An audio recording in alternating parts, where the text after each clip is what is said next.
जय श्री राम। परम प्रिय मेरे भाई बहन, संसार का सर्वोत्तम आस्था का महापर्व जिसमें व्रती 36 घंटे से भी अधिक निर्जला रह करके भगवान सविता सूर्य नारायण जी के साथ में मां षष्ठी देवी की उपासना करता है।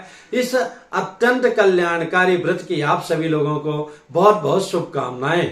प्रतिवर्ष कार्तिक शुक्ल चतुर्थी से लेकर सप्तमी पर्यंत ये व्रत रखा जाता है, 4 दिवसीय। इस बार 2023 में देखा जाए तो 17, 18, 19, 20 4 दिवसीय पर्व है। तो 17 को जो है, जैसा कि आप लोग सभी जानते ही हैं कि प्रथम दिवस जो है नहाए खाए की स्थिति होती है। दूसरे दिन जो है खरना होता है। तीसरे दिन जो है सूर्यास्त के समय सूर्य नारायण जी को अर्घ्य दिया जाता है और चतुर्थ दिवस प्रातः काल में सूर्योदय के समय अर्घ्य देकर के व्रत पूर्ण होता है। इस व्रत की जितनी प्रशंसा की जाए उतना ही कम है। उन सभी व्रतधारियों को मेरा प्रणाम है, सादर जय सिया राम है।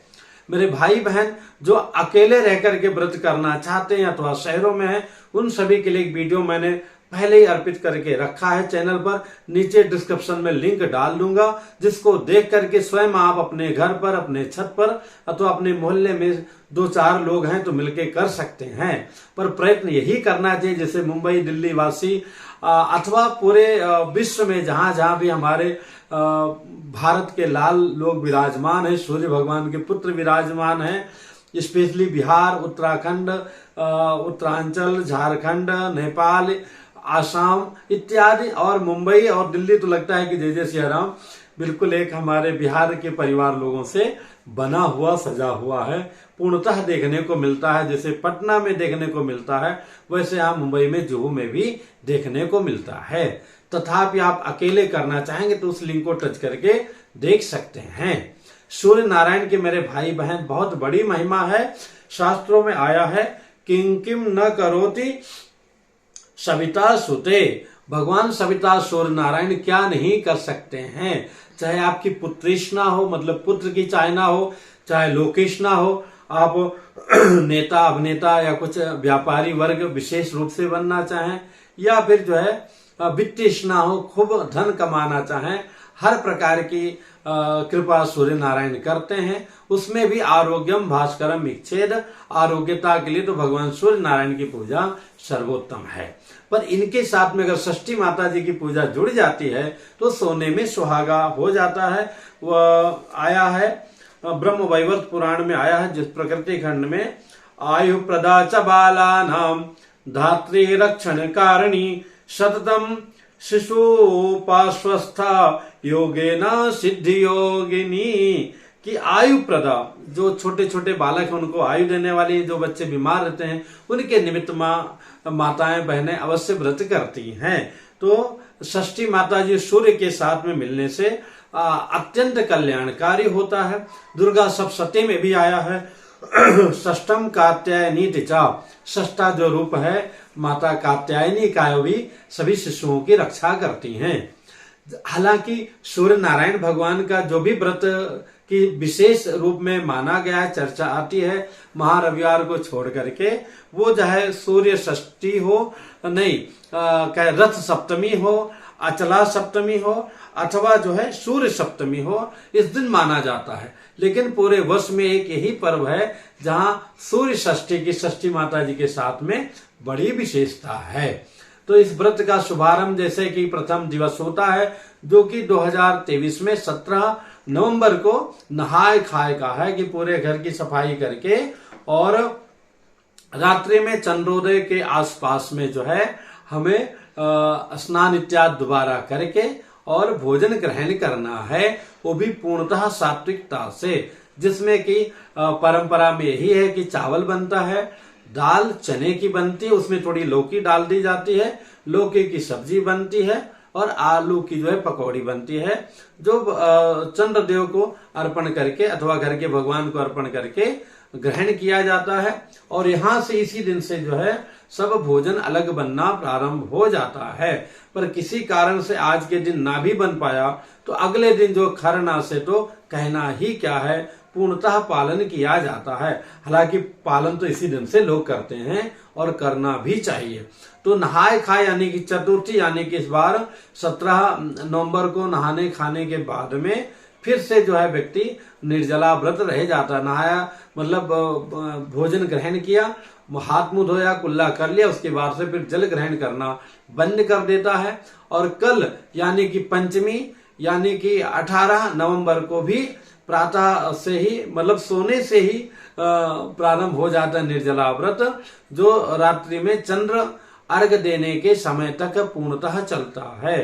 तो संध्या वेला में जैसे कि खरना में भी विशेष साफ सफाई होती है और जो भोजन प्रसाद बनता है वो जो है नवीन वस्त्र में, नए बर्तन में और नए अथवा जो बर्तन केवल षष्ठी माता जी के इस सूर्य षष्ठी के लिए रखा गया है उस उन्हीं पात्रों में बनता है, वो भी पीतल के हों। इन सब बर्तनों को महत्व दिया गया है, पारंपरिक बर्तनों को, अथवा मिट्टी का चूल्हा हो, मिट्टी का बर्तन हो, और नहीं तो अलग से जो है छोटा सा गैस या आजकल तो इलेक्ट्रिक वाला आ गया है उस पर लोग प्रयोग करते हैं। तो हमें वैसा ही प्रयोग करना चाहिए। घर में अन्य किसी के लिए भी अन्य प्रकार का भोजन, बहुत बीमार वगैरह हो तो उनके लिए बना सकते हैं, लेकिन वो भी बिना लहसुन प्याज के। मांस मदिरा तो जय सियाराम चतुर्थी के पहले ही लोग त्याग देते हैं। और इसमें भोजन में बनता है कि देशी गाय के दूध का जो है खीर बनता है, उसमें भी चीनी की जगह गुड़ डाला जाता है, चीनी का प्रयोग नहीं होता है, नमक का प्रयोग किसी भी रूप में नहीं होता है। साथ में रोटी बनाते हैं और चंद्रदेव की पूजा करके अर्घ्य देने के पश्चात में वो ग्रहण किया जाता है, यानी कि दूसरे दिन द्वितीय दिवस में खरना के दिन, और उनको अर्घ्य देने के बाद में वो प्रसाद ग्रहण किया जाता है, रोटी खीर का प्रसाद ग्रहण किया जाता है। और वो ग्रहण करने के पश्चात फिर हाथ मुंह वगैरह धो लिया, कुल्ला कर लिया, उसके बाद से पुनः निर्जला व्रत हमारा प्रारंभ हो जाता है। धन्य है वो लोग जो इतनी तपस्या से सूर्य नारायण भगवान की उपासना करते हैं। तो जब यहाँ से व्रत द्वितीय दिवस का व्रत प्रसाद ग्रहण करने के बाद प्रारंभ होगा निर्जला व्रत, तो पुनः जो है जगने से लेकर नहाना धोना तो सब होगा ही। उसके बाद में संध्या काल अर्घ की तैयारी होती है। जैसा कि आप सभी लोग जानते हैं, डलिया है, सूप है, उसमें नाना प्रकार के फल हैं और चावल का बना हुआ लड्डू है, वो भी गुड़ में बनाते हैं लोग। इसके साथ में नाना प्रकार के फल हैं और सूपों में दिया रख करके जो पूजा के लिए जाते हैं तो वो स्वरूप देखते ही बनता है। मन कहता साष्टांग जो भी व्रतीगण जा रहे हैं सभी को प्रणाम किया जाए। साथ में गन्ना लेकर जाते हैं और हर एक प्रकार से पूरा परिवार सोचे निर्जला रात्रि से ही है, और प्रातः हो गया, दोपहर हो गया, संध्या वेला में वहां पहुंचते हैं। और वहां पहुंचने के पश्चात में जो जहां पर जिस जगह पर भी हैं जो सूर्यास्त का समय है, तो जैसे कि 5:45 बजे का लगभग देश में हर जगह सूर्यास्त का समय आजकल का है। कहीं जैसे कि अपना कोलकाता हो गया, वाराणसी हो गया, लखनऊ हो गया, उसके बाद में मुंबई हुआ, उसी वाराणसी लखनऊ के समय में लगभग दिल्ली में भी सूर्यास्त होता है। तो 5:45 बजे का समय लगभग पूरे देश में है। अथवा फिर भी आप जहां जिस जगह पे कर रहे हैं वहां का कंफर्म कर लें, अखबार वगैरह में निकला होगा। तो सूर्यास्त के समय पुनः जो है कमर भर जल में खड़े होकर के व्रती अर्घ्य देते हैं और अंधेरा होने तक उनका पूरा ध्यान रखते हैं, वैसे ही रहते हैं। फिर बाहर निकल करके जप तप तपस्या रात्रि भर करते हैं निर्जला रह करके। फिर प्रातः जो है सूर्योदय के समय के 1 घंटा पहले, 1.5 घंटा पहले, 2 घंटा पहले तक ही जिनकी जैसी शारीरिक स्थिति है पुनः जल में कमर भर जल में पहुंच जाते हैं। और अथवा जो लोग घर में करें टब में खड़े हो जाते हैं, बाल्टी में, बाल्टी तो छोटा पड़ेगा, टब में खड़े होकर के और सूपा लेकर के प्रतीक्षा करते हैं सविता सूर्य नारायण भगवान की, और उनको जो है उगते हुए सूर्य को अर्घ्य दे करके बाद में यथा संभव जैसी जिसके पास व्यवस्था है छोटी सी पूजा, छोटा सा हवन करके और खीर प्रसाद जो है वहां पर वितरण होता है, जिसको लेने की होड़ पड़ जाती है। यहाँ होड़ की तो बात देखें, शाम को ही जब अर्घ्य देते हैं तो उनका जो गीला पैर रहता है उसको सुखाने का, दबाने का हर प्रकार से लोग चाहते हैं। एक तो विश्वास है कि हमारी माँ, हमारी बहन इतनी तपस्या की है और दूसरी भावना ये रहती कि लाओ थोड़ा पुण्य को लूट लें अथवा थोड़ा पुण्य हमको मिल जाएगा, इनके चरणों का हम स्पर्श कर लेंगे। और सच में ये सभी लोग प्रणाम के पात्र हैं, जो आम व्यक्ति से लेकर के पढ़ा लिखा तक हर एक व्यक्ति करता है। जिसका एक बहुत बड़ा पत्रकार है जो सदैव हिंदू देवी देवताओं को, हिंदू मर्यादाओं को, अपने देश को, धर्म को और भारतवर्ष को गरियाता है, गाली देता है।